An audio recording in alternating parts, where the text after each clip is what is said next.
Welcome to Public Health on Call, a podcast from the Johns Hopkins Bloomberg School of Public Health, where we bring evidence, experience, and perspective to make sense of today's leading health challenges.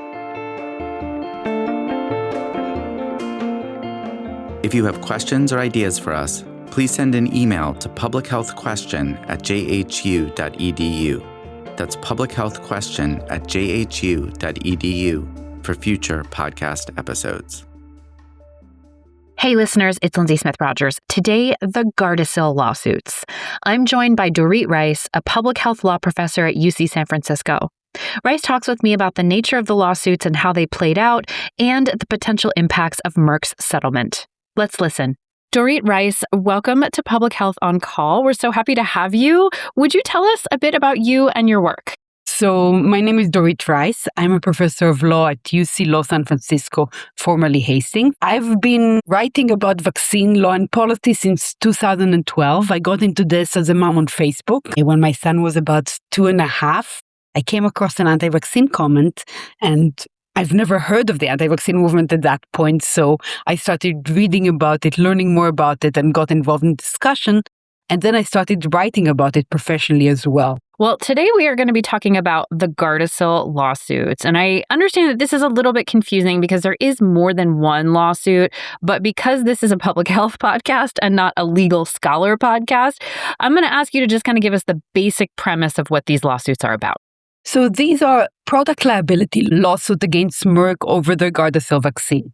What does that mean? That means that people who believe the Gardasil vaccine caused harm to them are bringing lawsuits, and essentially their claims are that, so there's two big sets of claims in most of the lawsuits. One is a claim of POTS, and I don't exactly know how to pronounce the full word, but essentially POTS is a situation where people have a range of symptoms that includes fainting quite a bit, feeling weaknesses. It's a very debilitating syndrome.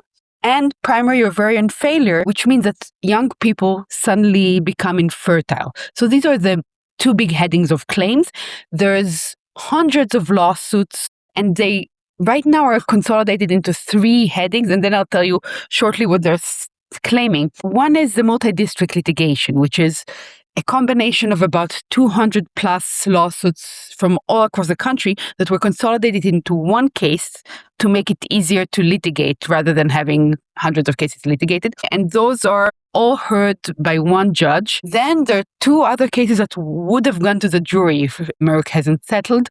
Jennifer Robbie is the oldest case. I think it was filed around 2016. Jennifer Robbie is now disabled, paralyzed, has POTS, and is claiming that the Gardasil vaccine caused it. And that case is the most advanced, is that it almost went to the jury but didn't.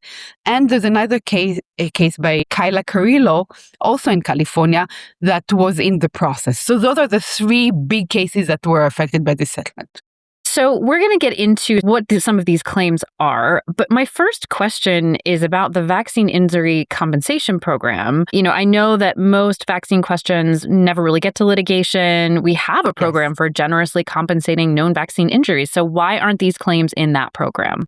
So these claims started in the program. So as you're correctly saying, if vaccines recommended for children and pregnant women, all claims of vaccine injury have to start in the program. These claims went to the program, and there's a rule in the program that if a case lasts more than 240 days, or if there's a decision, the plaintiff can then take the case to state court, pull out and go to state court. So these cases started in the program, and then they were pulled out and ended in state court.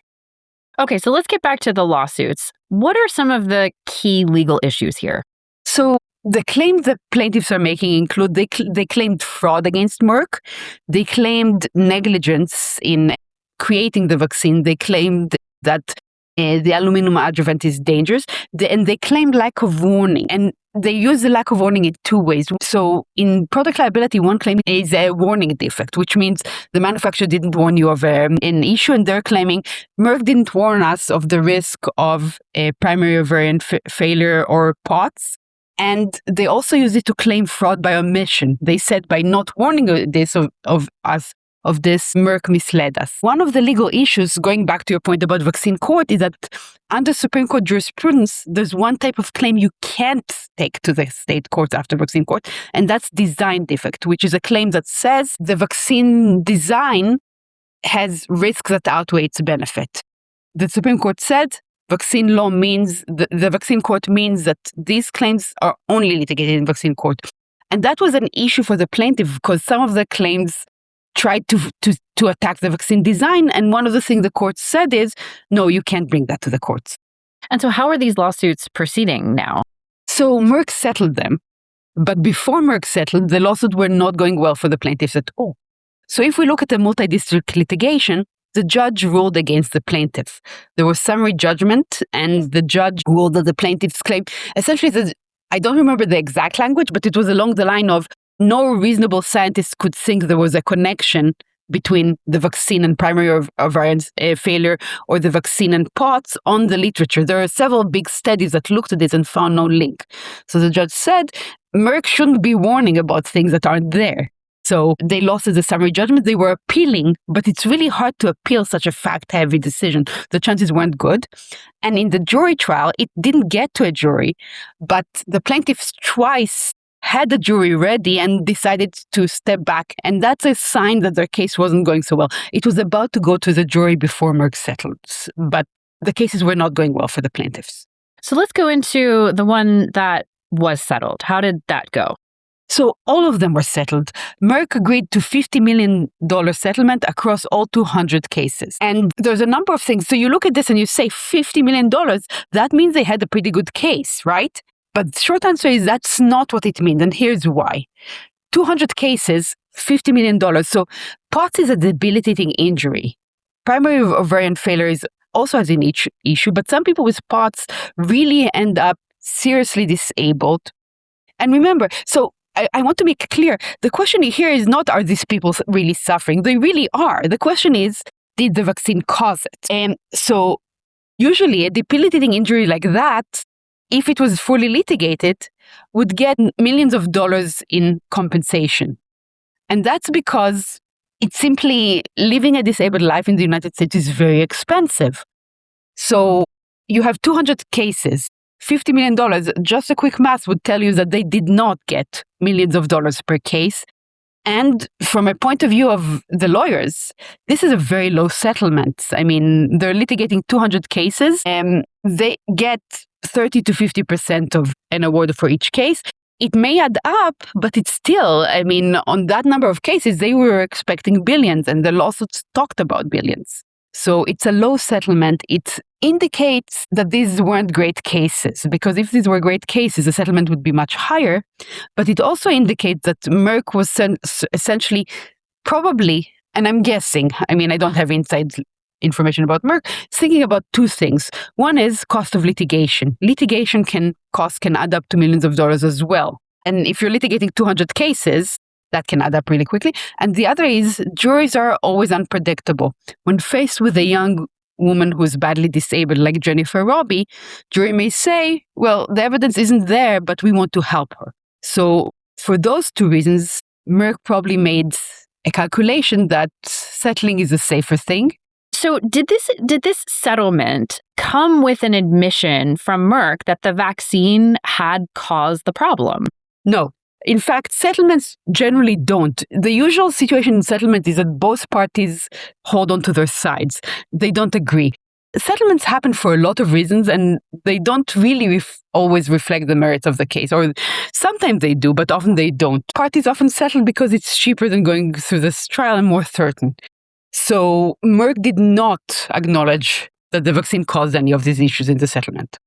So what do you make of the settlement? First of all, I'm not the one who will have to pay the litigation, so it's easy for me to criticize, but I think it was a mistake for two reasons. One is, even though experienced litigators would look at it and say, $50 million for 200 cases is peanuts, and it reflects the weakness of the case and it's not a lot, some lawyers may look at it and say, well, $50 million is a really nice sum. If I'm getting 50% of that, I'm getting a very nice sum. It's worth trying, even if I know I don't have a great case. And not all lawyers are as expensive as the lawyers that were litigating this. The lawyers that litigating this on the plaintiff side, some of them were very strong firms. So it might encourage other litigations against Merck on this. And in that, I think Merck may have miscalculated. We'll see if that happens, but that's an option.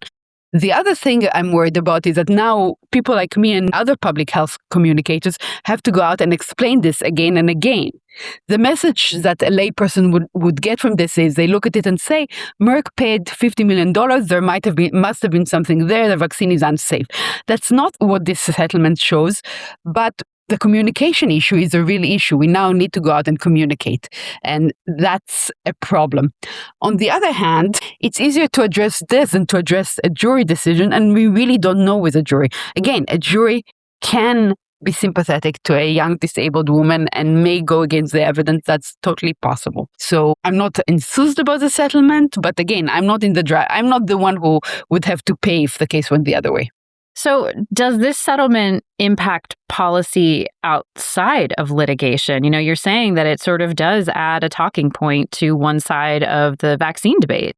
Not immediately. So right now, everything in the vaccine policy is a bit of an on hold because in March 2026, a judge put on hold Secretary Kennedy's attempts to change the schedule.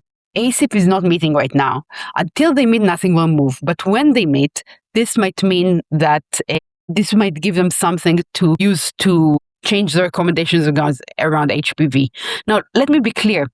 ACIP, before the changes Secretary Kennedy made, was already going to discuss HPV vaccines because there's some data that suggests that for young people, one dose might be enough. And some countries already moved there, especially low and middle income countries where cost is a big issue, and moving to one dose may mean they can protect people better. So ACIP was going to consider, should we move to one dose? But the risk is that a Kennedy-appointed ACIP will have people that are hostile to HPV vaccines generally, and which will change our recommendation beyond that one question of should we move to one dose.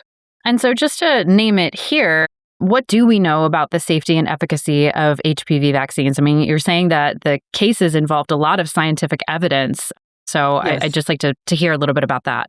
So the evidence in the cases was extremely lopsided. The people claiming POTS and primary variant failure have individual case studies. The problem with that is that individual case studies can't show causation because anything can happen after the vaccine, and without a larger epidemiology study, you don't know if there's a link. They don't have any large studies that show such a link. The other side has studies that cover millions of people that found no such link for both POTS and primary variant failure. So the evidence is extremely lopsided for the safety of the vaccine.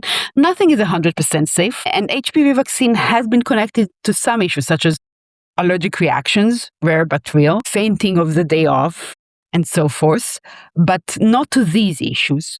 In terms of effectiveness, we have growing evidence that the vaccine is extremely effective. So one of the issues of the vaccine is that you can't do trials that look at cervical cancer because cervical cancer takes years, sometimes decades to develop. So they looked at precancerous lesions as a proxy. Now, if you don't get the precancer lesions, you don't get the cancer. So it's a good proxy, but at the time, the vaccine was approved on evidence of preventing the infection and precancer lesions, not cancer. Now we have more and more evidence that it also has an effect on cancer, with several studies from several countries showing that in the vaccinated cohort, HPV-related cervical cancers are either very much down or completely not there. So we have growing evidence that the vaccine prevents cancer. So the evidence behind the vaccine is very strong. So your view is that this settlement is far from an admission of a problem, and yet it may add to the noise about whether vaccines are unsafe. That's exactly right. I mean, the main problem is how do you explain to people who are maybe very smart in a lot of ways, but don't have a lot of experience with the legal system, that 50 million isn't a big sum. And that's exactly why we had you on today. So Dorit Reiss, thank you so much for joining us. Thank you. Public Health on Call is a podcast from the Johns Hopkins Bloomberg School of Public Health, produced by Joshua Sharfstein, Lindsay Smith Rogers, Stephanie Desmond, and Rachel Walsh.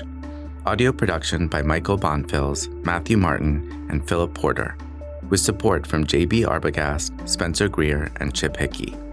Distribution and social media by Rachel Walsh, with support from Nick Moran, and Brianna Iacovelli. Follow us on Instagram and Blue Sky at Public Health Pod for more public health takes and special content. If you have questions or ideas for us, please send an email to publichealthquestion@jhu.edu.